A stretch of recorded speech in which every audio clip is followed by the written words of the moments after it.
Welcome along to the Matchbook Weekend Football Podcast. I'm your host, Daniel Hussey, and joined by Mark O'Haire and Adrian Clarke. We're ending a busy couple of weeks here before the international break, so on search for a couple of winners. And the lads are in good form from the Champions League, both landing their best bets. And of course, Mark getting the battle of Villa versus Bayern and getting the best of Adrian there with Villa. But pretty decent game overall and a great occasion and a great win for Aston Villa. But before we get going, a reminder that those who are new to the podcast, we have about 4 marquee games here that we cover. We've got a long shot section, any other bet section, and a best bet section. All we ask is if you are watching or listening, or wherever you're watching or listening, hit that follow, like button, or subscribe completely for free. And insights.matchbook.com, if you do want to recap Saturday morning of the guys' picks throughout the weekend, that's the best place to go to get a full recap. So the 4 games we're covering this week: Palace versus Liverpool, Everton, Newcastle, Villa versus Manchester United, and Brighton versus Tottenham. So let's take a look at the betting for the first game. This is the early kickoff, Crystal Palace versus Liverpool. We'll get to our podcast Bet Builder Money Back Special later in the show, but Palace here 6.6 underdogs there. Liverpool 155. The draws available at 4.99. You can see Matchbook betting to 100.08%. Both teams to score yes is favourite at 174. Palace get a 1-goal head start, and the Asian handicap line, that's 2.1, 3.5 the total, but unders is favourite. So Adrian, look, I thought you were very unlucky with the Palace pick against Everton, given they probably should have had that penalty at 1-0. Different game then. Obviously disappointing for them. They're still looking to get their first win. Where are you with this Palace team? Because they've been good in patches, I think. Yeah, they are a hard team to read ahead of the weekend. There's no doubt about that. I kind of still like the look of the front three, with Mateta, who's got an unbelievable record, particularly at home. He scored so many home goals under Oliver Glasner. You've got Eze there, and you've got Nketiah, who's playing the sort of floating role from the right, joining in as a second striker. So I think they've got real potential. They're obviously still getting to know each other. They've had to sort of make 1 or 2 changes over the course of the summer. But yeah, they need to get their season going. There's no doubt about that. Crystal Palace, they aren't where they want to be, winless after 6 games, and this isn't going to be easy, is it? Let's be honest, against a Liverpool team that's banging for at the moment. So yeah, really tough going. But Crystal Palace, I think, are capable of mixing it with anyone in the division, particularly at Selhurst Park. They'll have to defend better, I think, than they did against Manchester United, where they gave up way too many chances. Liverpool would punish them, no doubt about that. But the longer that game went on, they actually caused United a lot of problems. And I think that they can cause Liverpool problems in the game. I think, Bologna at times in midweek, and Liverpool did put out their strongest team, really, I think, for that game. So that's a possible factor there. They weren't able to rest and rotate. But yeah, Bologna had 1 or 2 little moments, and in the previous league game as well, Liverpool were a bit nervy against Wolves. Wolves obviously scored. 1 or 2 mistakes crept into that Liverpool back four, and I do think that Palace have players that can potentially hurt them.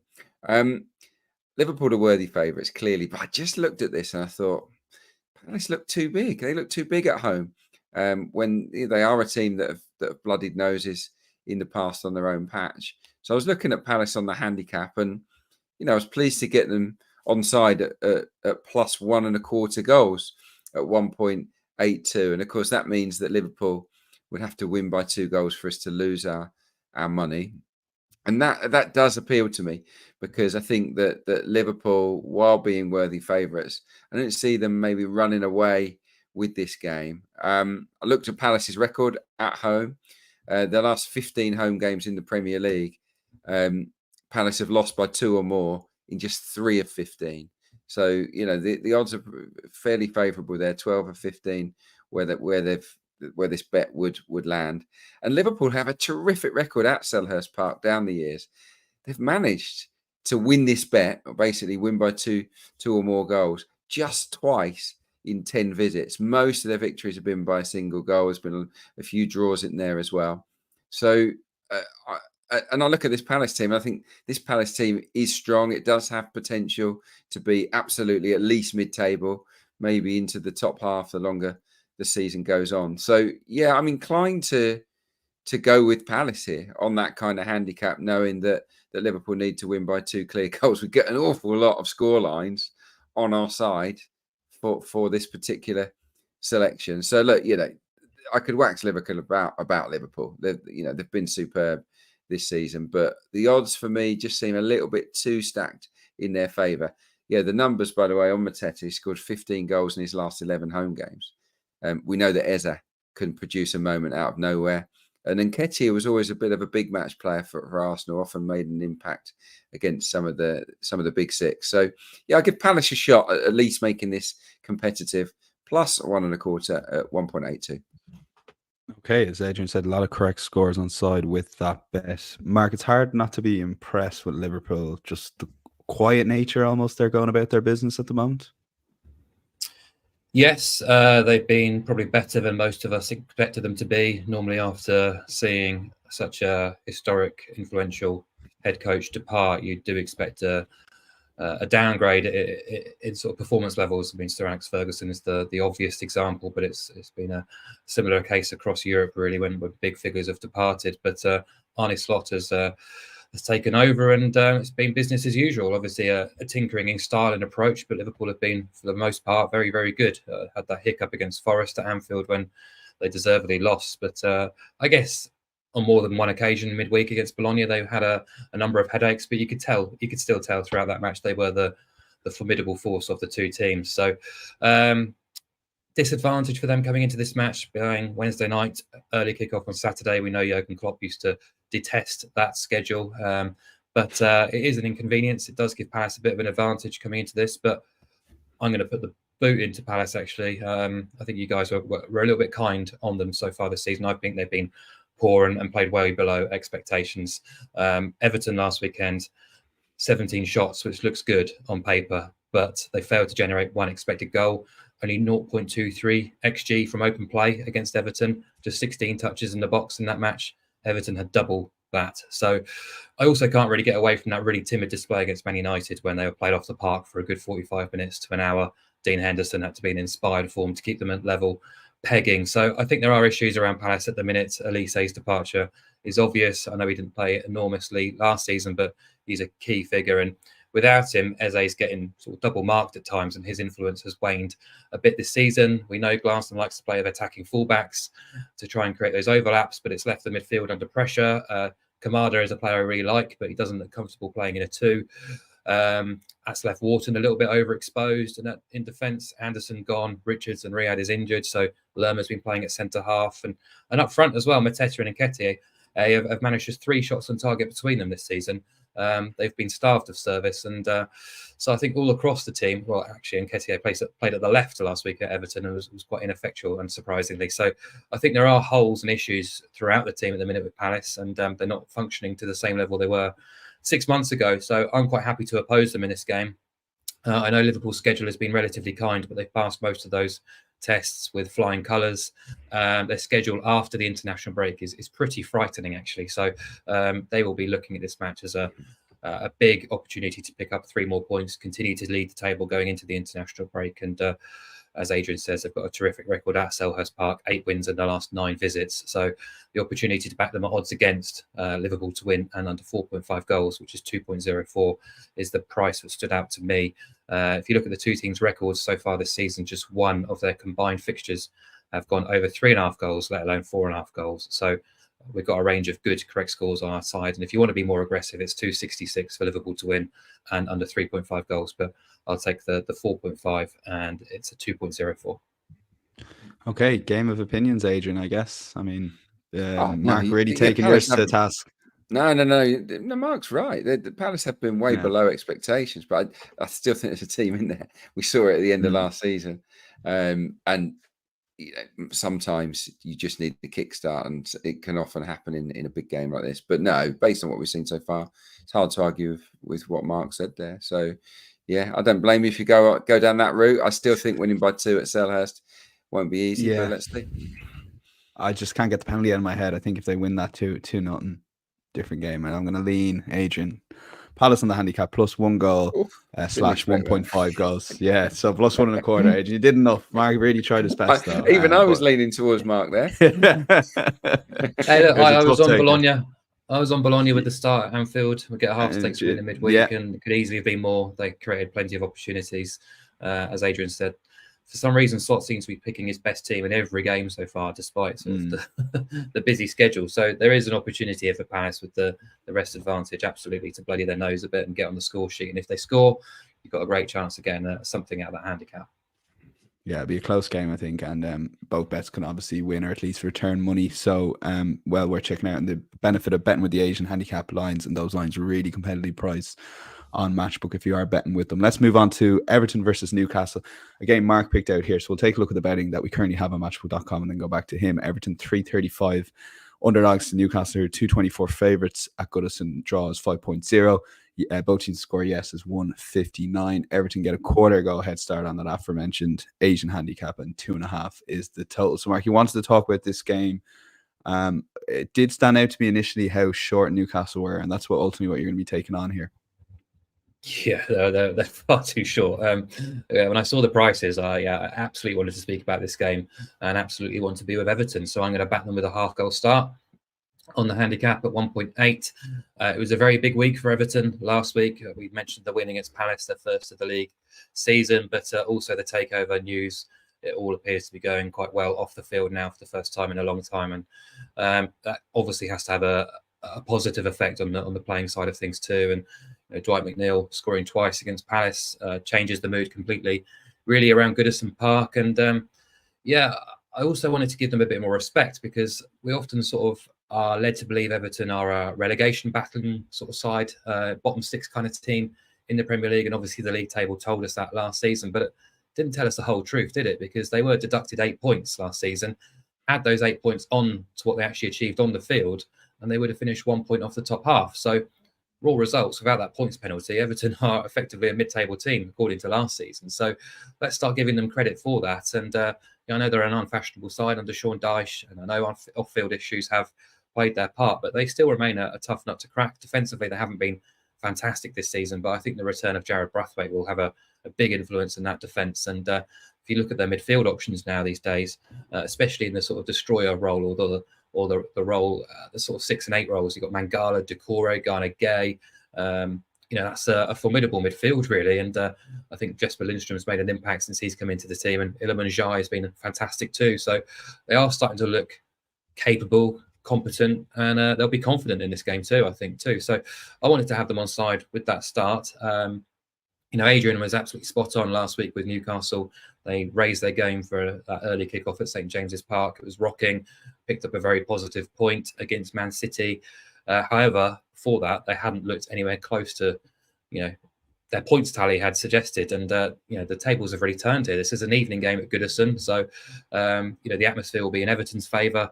And I just don't get the same sense of reliability of Newcastle whenever they go away from St James's. And you look at their away record on paper since last season, 7 wins, 3 draws, 11 defeats. But 4 of those wins came at the bottom 5 last season. They've already won at Wolves, undeservedly so, who are currently bottom of the table. So they're not winning often away at teams outside of that bottom 5. And as I sort of suggested there, Everton shouldn't really be considered a bottom 5 team at the minute. And just Newcastle's away defensive record cannot be ignored either. Those 22 away games, 2 clean sheets and 2.05 goals per game conceded. That includes a 3-0 whacking at Everton last season as well. And, if you look at the data, Newcastle are one of the biggest overachievers in the Premier League this season, points tally compared to underlying metrics. They've had fewer shots in the box than 5 of their 6 opponents, and only Leicester have faced more shots in the box so far this season. So I wouldn't be touching them around the 2.2 mark, and happy to have Everton on the side with a half-goal start. And yeah, Adrian, you agree?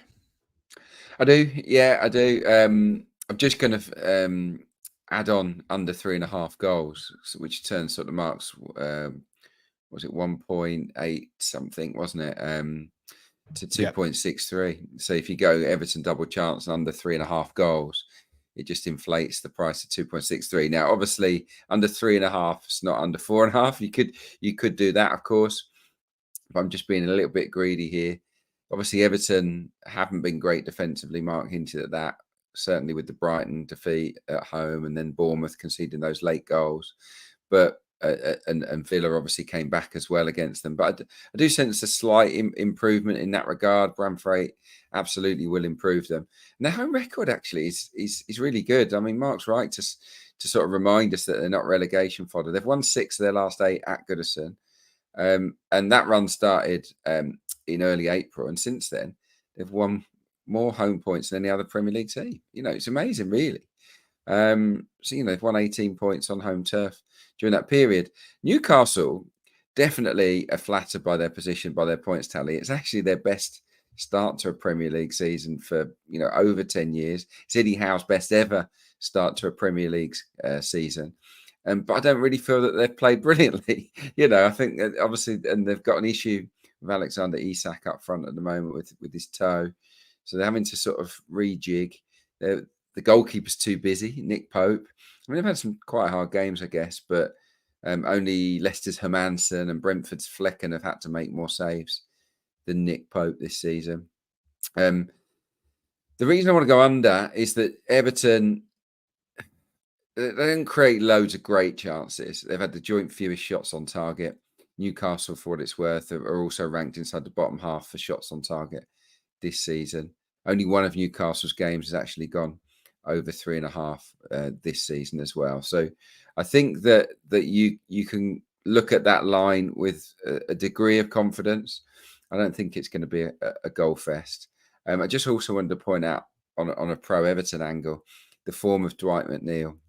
Absolutely superb. Just written a piece for the Premier League on his form, and he's just been outstanding in this new number 10 role. We got Njai and Lindstrom playing the flanks now, with McNeil as the 10. Now, previously, if Sean Dyche used a number 10, it was a box crasher, someone like a Doucouré, who was really a central midfielder that would get in support and try and score goals. With McNeil in there, they're much more unpredictable as their movement's better. He's picking the ball up in between the lines in a way that they didn't really have the ability to do that before. So it's made a real difference. And his partnership with Calvert-Lewin is blossoming. He's made 10 chances for Calvert-Lewin already this season, Dwight McNeil. No pairing comes close to that. Not even Cole Palmer and Nicholas Jackson, who I think are on 7 in terms of Palmer laying on chances for him. So look out for those two combining. And I just think Everton have got a great chance here of picking up a good result. So Everton, double chance for me. If you pair it with under 3.5, it just knocks the price up to 2.63. You could go under 4.5 to play it a little bit safer. Yeah, Matchday did a great piece on Dwight McNeil while we're checking that out on that new role. Adrian, Isak's out with a fractured toe at the moment. We actually have a comment in saying how bad is a fractured toe for a professional footballer? I guess it's not great and it'd be tough to play through. Yeah, I'm glad you asked, because I did break my toe as a player, and it made me play on with it, which was an absolute killer. Proper order. It was only my little toe. I think it's his big toe. I think that might make a bit of a difference with the big toe, where you obviously have to apply a lot more pressure on the bottom of your foot when you're running. But what happened with me was at Southend United, and I broke my little toe, and they sort of basically needed me and said, you got to play.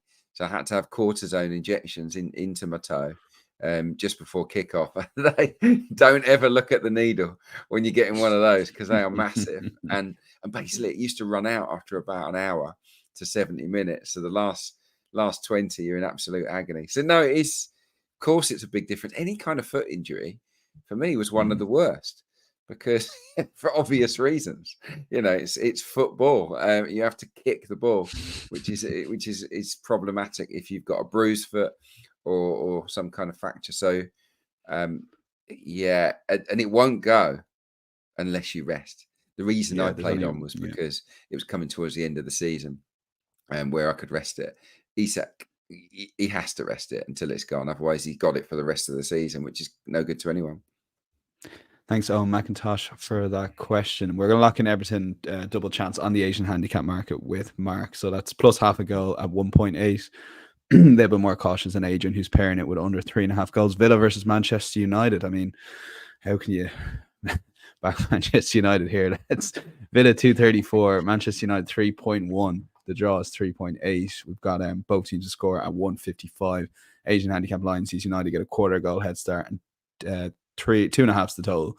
Shaded toward, good bit shaded towards the over at 165. Adrian, back at you. You tuned in and watched Villa versus Bayern, and last night we were talking off air. The stats I don't think necessarily reflect the game itself. I feel it was a lot more 50-50 than the stats would suggest. And Villa, got the goal and deserved it because they were creating those sort of chances one-on-one with Upamecano and got there adjusted with your mate, John Duran. Yeah, he's a player, isn't he, John Duran? He is a real talent. I think he's heading to the very top, that lad.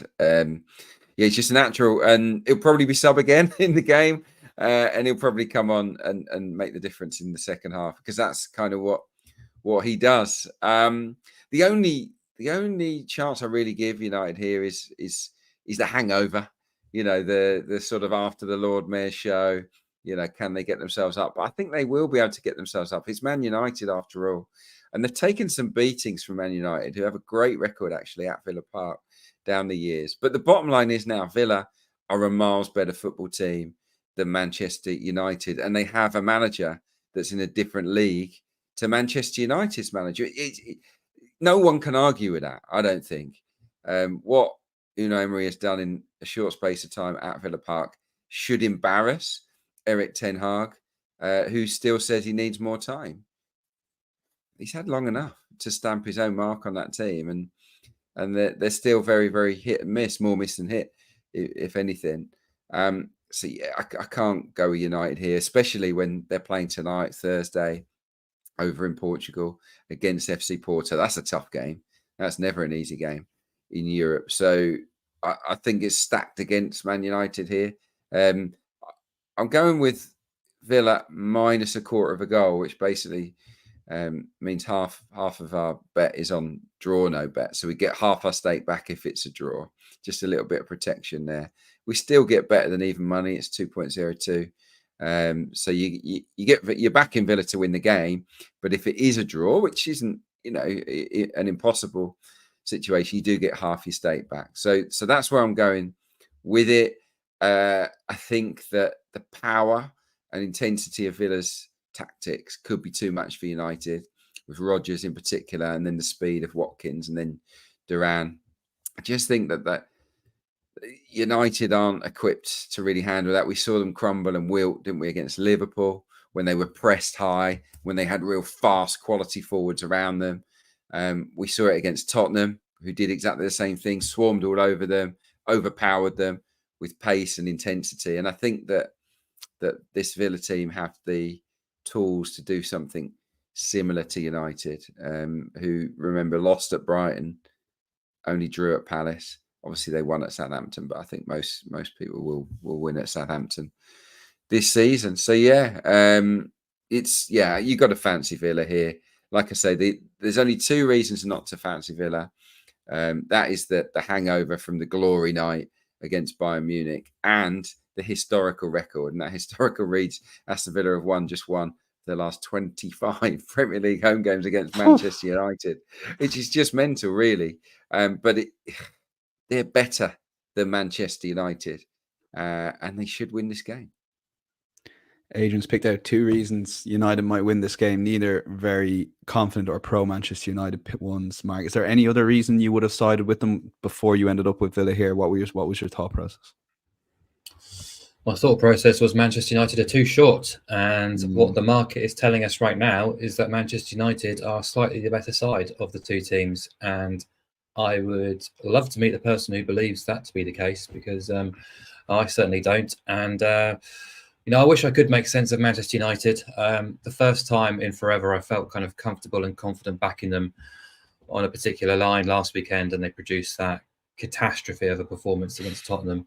They're taking sort of one step forward and three back at the minute. It's, they've quite understandably been back in crisis mode this week, because it was pretty scandalous, really, how they performed in that game. And you could easily look to the red card, which has been rescinded now to Bruno Fernandes. But a lot of the United fans I know say they wish he was suspended, because he's been as abysmal as most of his time really at United recently. He's just not performed this season. So interested to see how they go on Thursday night. As Adrian says, it's a tough night in Porto, and that for me does kind of level things out a little bit. Villa, the potential hangover, and United having 2 away trips with less rest.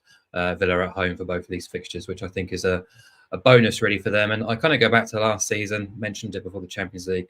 match against Bayern Munich, but last season, within 3 or 4 days, Villa turned over both Arsenal and Man City at Villa Park. So they've proven before that they can raise themselves under Unai Emery for big games and successive in the same week. So happy to be with them. And just because of the price, we're able to get them on side with a +0 start at 175, which I think is a terrific option, really.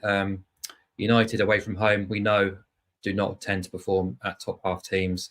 10 examples now since the start of last season, 8 defeats, 7 times they've conceded 2 goals or more, 4 times they've conceded at least 3 goals.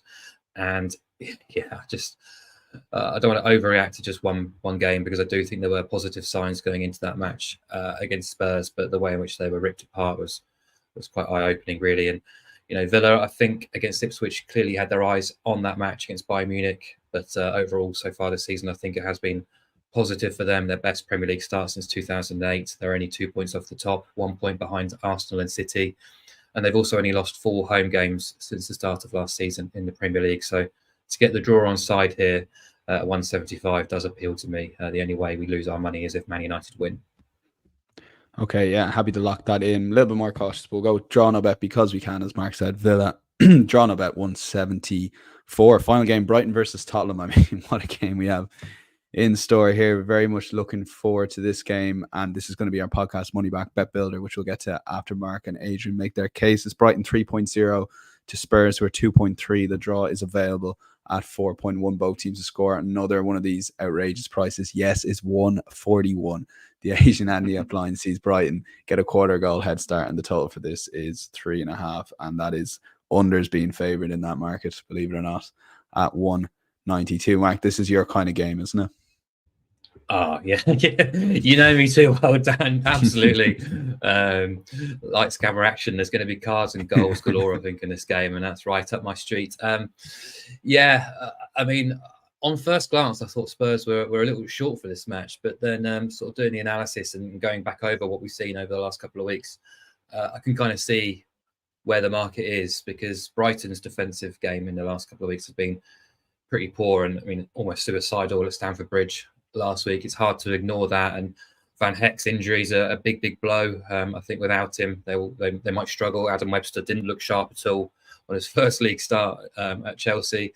I think Veltman is due back, which is a plus, but yeah, I think the jury is most definitely still out on Brighton defensively, and Hertzler might have to have another sort of rethink about how he adopts his approach here, because if they go with this high line again, Chelsea exposed it ruthlessly. It could get a little bit Michael Myers against the Spurs side, who have more than enough attacking weapons to cause them problems. And Spurs have been terrific, not just at Old Trafford, but in that 89 minutes after conceding against Brentford too. The sheer volume of chances they've created, it's really impressive. And when it clicks, it really does tend to go quite well for Tottenham. In forward areas, Solanke, Brennan Johnson's playing brilliantly. The midfield three of Kulusevski, Maddison and Bentancur, surprisingly, has been working. Shows how little I know, really, but on paper, I didn't think that would be a combination to work. But I have to admit, it still does cause me concern.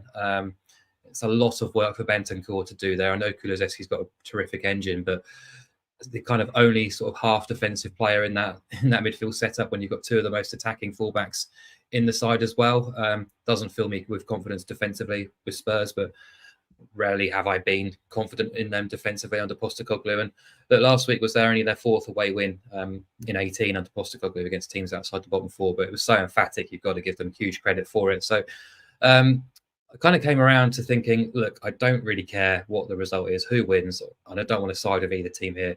This just feels like a great opportunity to dig into that bet builder and get something fun to cheer on side at a nice price. So I've got 2.1 here on both teams to score, over 8.5 corners and over 39.5 booking points. I don't think BTTS needs much justification. You've got two attack-minded teams, two teams I don't trust defensively. Both have plenty of punch in forward areas. It's a nice matchup.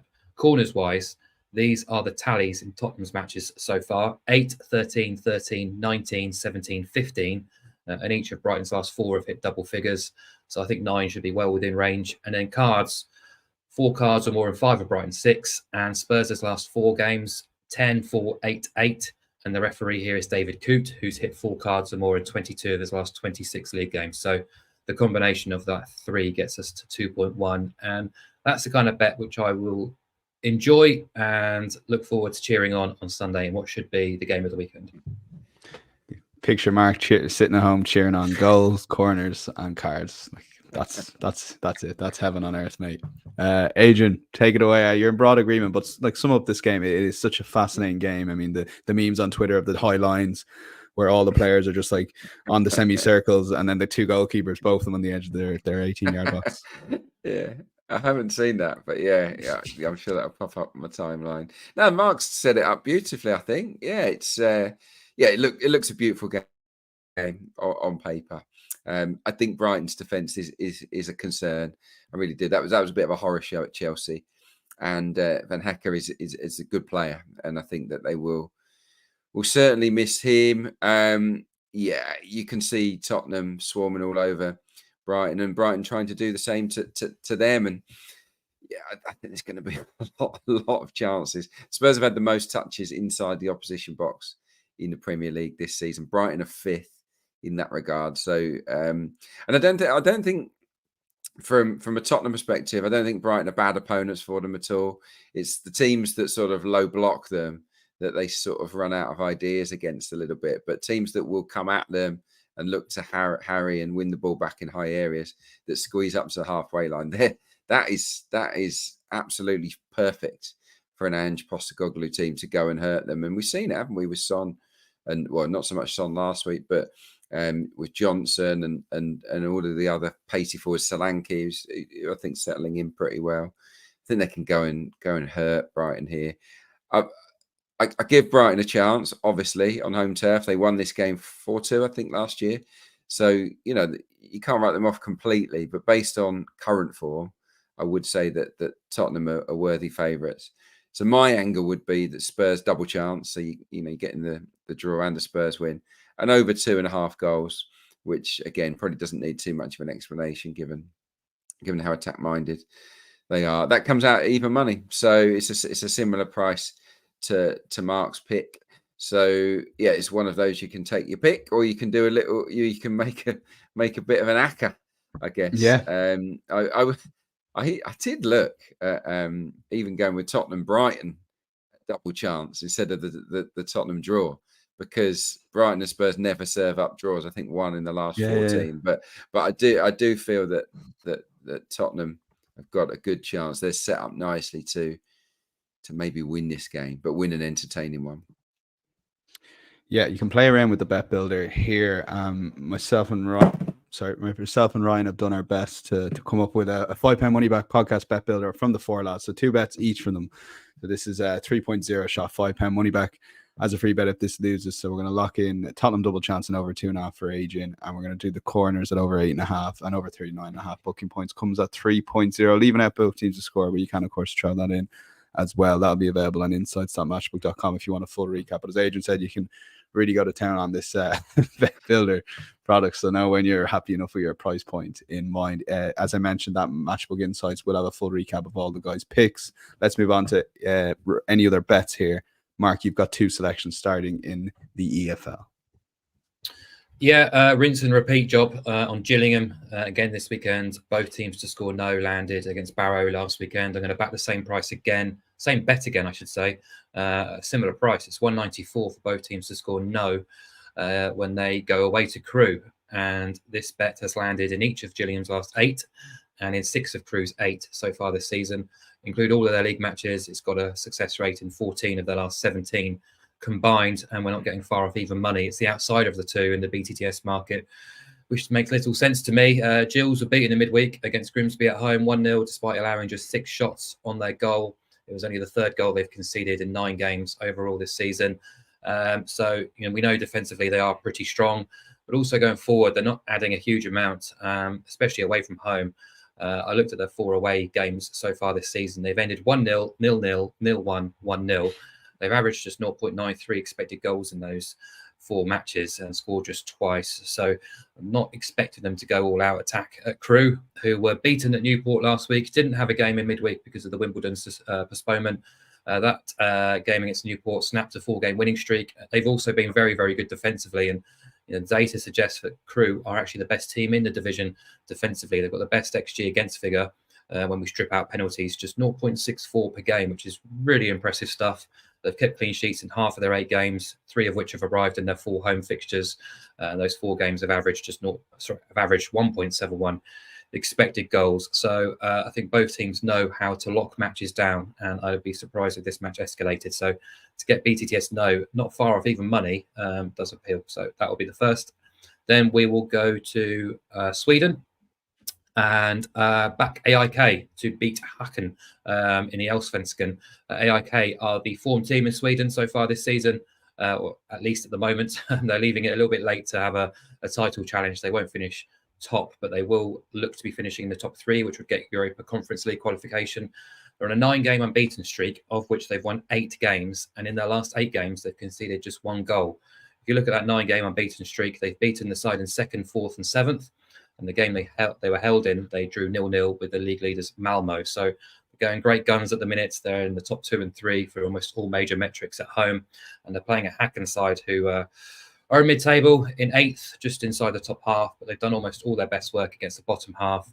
Away from home against the top half, just 1 point from a possible 15, conceding 14 goals in 5 games. It's 1 win in their last 7 across all venues, and AIK are 2.05 to win the game. So that's a nice price for the Infor team in Sweden. Okay, there's a couple of bets for Mark and Adrian. Over to you. You're starting with the Arsenal. Yeah, nice picks there. I'm going to go with Arsenal to beat Southampton. Shock horror.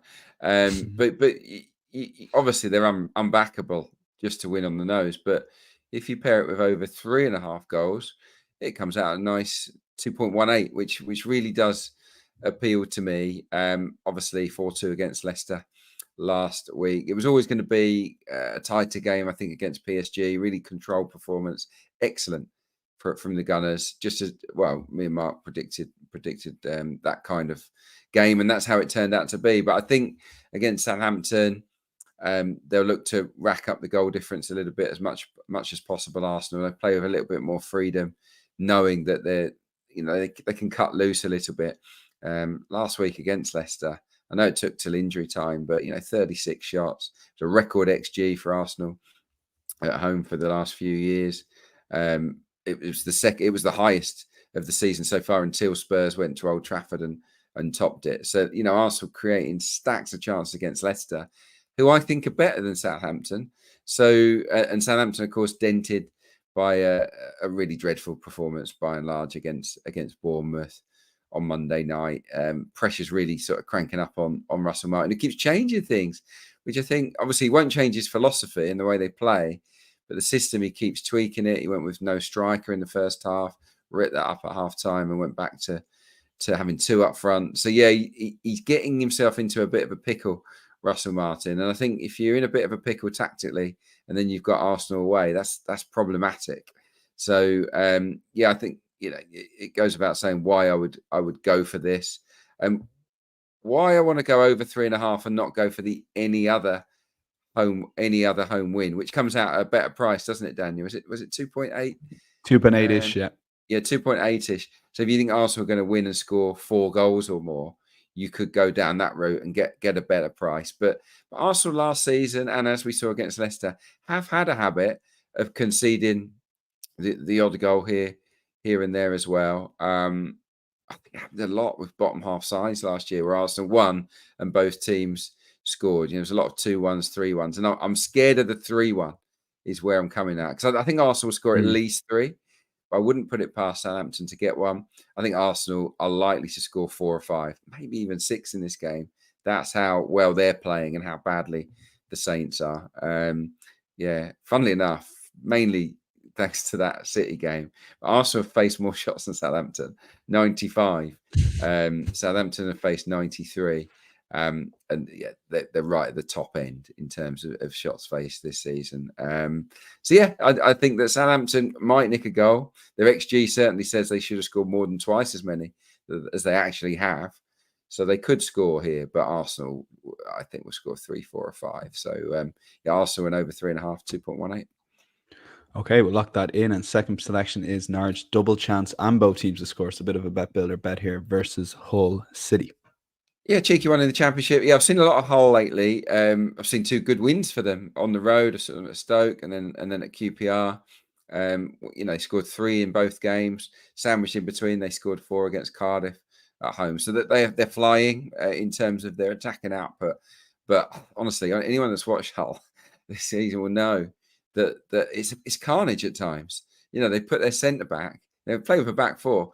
They put their centre back into centre midfield quite a lot in the build-up phase, and they leave themselves one-on-one, a little bit like Bayern Munich did against Villa at times. Very, very open to fast counters and breakaways.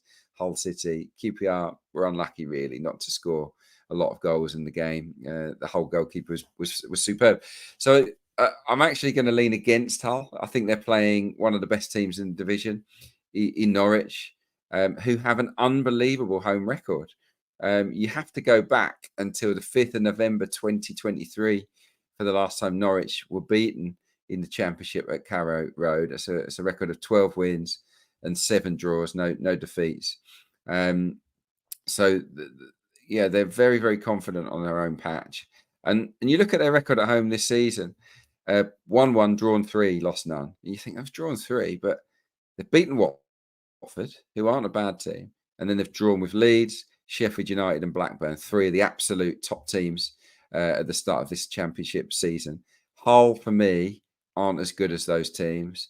And I think that Norwich they shouldn't lose this game. So I'm going to go with Norwich on the double chance again. So we're covering ourselves with the draw and both teams to score, because Hull will always give you chances, but they are pretty lively going forward. The whole game is built around attack. So that comes out at even money. So Norwich double chance. You get a lot of score lines on side for that. Okay, yeah, and let's move on to long shots. Mark, you landed Villa during the week. You're siding with a pro Everton selection here versus Newcastle.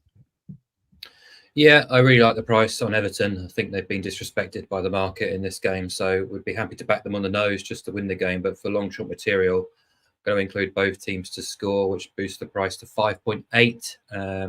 I know Isak will be missing for Newcastle, but they rarely draw blanks. Actually, they've got quite a good record at getting on the score sheet, and Everton haven't been completely solid this season either. So I think last week's win against Palace had been coming, and I think this is a great opportunity for them to build on that against a team who do not travel well and have conceded plenty of goals themselves on their travels for quite some time too. So I do think Everton can score at least twice in this game, win the match too, and hopefully Newcastle can contribute to the score sheet too. So Everton to win and both teams to score, 5.8. Okay, big old price there, to be fair. Adrian, I mean, West Ham versus Ipswich. I mean, Ipswich have been, I guess, more impressive overall. Obviously, West Ham are the better team on paper. Going into this game, you're probably getting a big price in Ipswich if you want to go with that form approach. Yeah, I'm just taking a little dig in the stomach of Lopetegui really here. Very unimpressed with what he's done so far with West Ham United. I mean, slightly better actually against Brentford, but well beaten at home by City, Chelsea and Villa, weren't they? You do think, that as that ramped up the sort of moans and groans inside London Stadium, they're under a lot of pressure in this game. And I tell you what, Ipswich, you look at it on paper, West Ham are miles better than Ipswich, but Ipswich have got something about them. And I think they'll relish going into that environment and making life hard for West Ham here. And if they can hold out early on and start to frustrate West Ham United and the supporters, like they did at Brighton. Remember, they went there and held them to a 0-0. Drew at Southampton, maybe fortuitously, but they did draw at home, held a good Fulham team, a very, very good Aston Villa team. They got draws. They've had difficult fixtures and they've been very, very competitive, Ipswich Town. In Delap, they've got a really informed striker. I like Jack Clarke. I like Amari Hutchinson, 2 excellent players. They're capable of scoring in this game. Certainly the way West Ham have been defending. I'm going to give them a shot here. Obviously, it's a long shot for a reason, but for 5.3, you can back Ipswich and under 4.5 goals. I wouldn't see this being a goal fest at all. So if you think Ipswich can go there and grind out a win that would heap massive pressure on Lopetegui, then you get a nice little price. 4.5 their match odds, and if you want to boost that at 5.3 with Adrian's selection, that's under 4.5 goals. Best bet time. Mark, did not expect to see this on the coupon. I'm interested to know when you thought of putting the selection in, and obviously the prices stood out to you. So make the case for Celtic away to Ross County, but both teams to score no. I mean, they just conceded 7 goals. Yeah, they were embarrassed, weren't they, in Germany on Tuesday night? But what do you do when you concede 7 goals? You double down. You make sure defensively you're nice and strong. And I think there's a big carrot for Celtic going into this game on Sunday. Actually, they started the season in the Scottish Premiership with 6 successive wins, all alongside clean sheets. It's their best start, I think, since around the 1905 era. They've never started their season with 7 successive clean sheets in the top flight league football. So there's a club record on the line going away to Ross County on Sunday. And clearly it's a downgrade from going away to Dortmund in the Champions League. This is the bread and butter. This is where Celtic tend to come to the party. You look at what they've done so far away from home this season. 3-0 at St Mirren, 2-0 at Hibs, 6-0 at St Johnstone. This should be well within their range to win away at Ross County and keep another clean sheet. So Celtic to win and BTTS no. His odds against is 2.1. It's landed in 2 of the last 3 trips to Dingwall. Still unlikely to have Cameron Carter-Vickers at centre-half, which is a blow. He's a huge figure in that defence. But you look at their defensive data so far this season in the Premiership, and it's incredibly impressive. They're giving up just 0.42 expected goals per game, just 1.67 shots on target per game. And they've conceded just 3 big chances across those 6 games altogether. So they are super strong, understandably so, being the sort of title winners, defending champions. And they're playing a Ross County side who've already been smashed 6-0 at Ibrox. They were beaten without scoring at home to Aberdeen. No side in the division averages a lower non-penalty expected goals figure. And only St Johnstone have taken fewer shots or shots in the box than Ross County as well. So I'm going to back Celtic to bounce back and keep another clean sheet, set a club record. It's 2.1. Okay, we'll lock it in. Celtic and both teams to score no. Final one on the pick, and this is a game you don't necessarily want to tune in for, I guess, Adrian. You're not really selling the EFL at the moment here, but winners are winners. Exactly. Well, we got a double last week, didn't we, in the EFL with EFL. the double under 2.5 one, which landed nicely. There was 1 goal across those 2 games, so that was perfect. Following a similar line here with Salford against AFC Wimbledon, I'm going to go with both teams to score no and under 2.5 goals. If you just went for the unders, it's 1.78, which is fine, but it's a nice little lift, isn't it, to get to 2.3. To go with the both teams to score no, with the 1-1, the only real result that kills us there. And with that priced up at 5.9, you could always have a little side one just to cover your back if you wanted to. But the reason I think this will be low scoring and that one or both might blank is that Wimbledon have only conceded 4 goals this season. They've played a couple of games less than the others, but they've been outstanding. We saw at Newcastle in the week how well organised they are. Only lost 1-0. Salford also have one of the best defensive records in the league, conceding 9.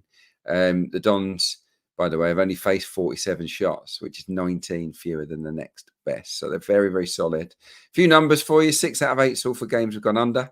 3 of 4 at home. And both teams to score has landed in 3 of 4. Both teams to score no has landed in 3 of their 4 home games. For Wimbledon, 4 of 6 have gone under. All 3 of their away games have featured less than 3 goals.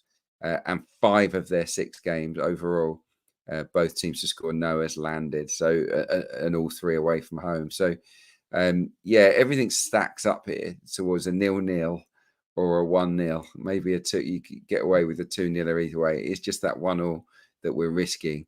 But we are getting a nice price at 2.3.